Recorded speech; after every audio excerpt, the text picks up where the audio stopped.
Kreu i lëvizjes vetëvendosje dhe kryeministri në detyrë i Kosovës Albin Kurti në një intervistë për mediat vendese foli për situatën e re politike që është krijuar në vend pas mandatit të Glauk Konjufskës për formimin e qeverisë. Kurti tha se opozita ka në dorë rrugën që do të ndjekë Kosova në muajt e ardhshëm, duke theksuar se nëse Konjufska nuk merr mbështetjen e kuvendit, zgjedhjet e reja do të mbahen në dhjetor.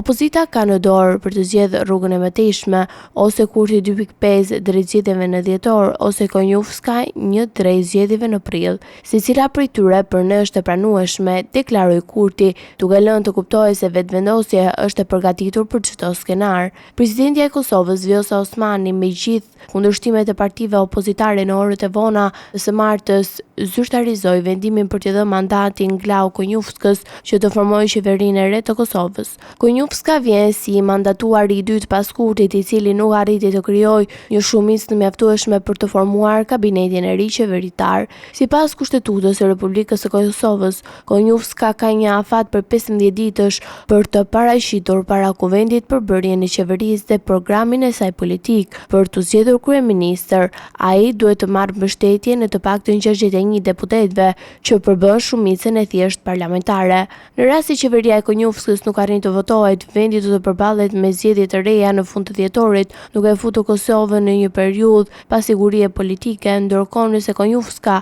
arrin të krijojë qeverinë sipas Kurtit, zgjedhjet e ardhme do të mbahen në prill, ku pritet edhe të zgjidhet presidenti i ri i vendit. Kjo situatë e re politike ka kthyer debat mes mazhorancës, opozitës për legitimitetin e vendeve të fundit dhe për rolin e presidentes në procesin e mandatimit. Në arenën politike kosovare, vëmendja tashmë është e përqendruar lëvizjet e partive opozitare, të cilat do të përcaktojnë nëse Kosova do të jetë një qeveri e re apo do të shkojnë në zgjedhjet e parakohshme brenda këtij viti.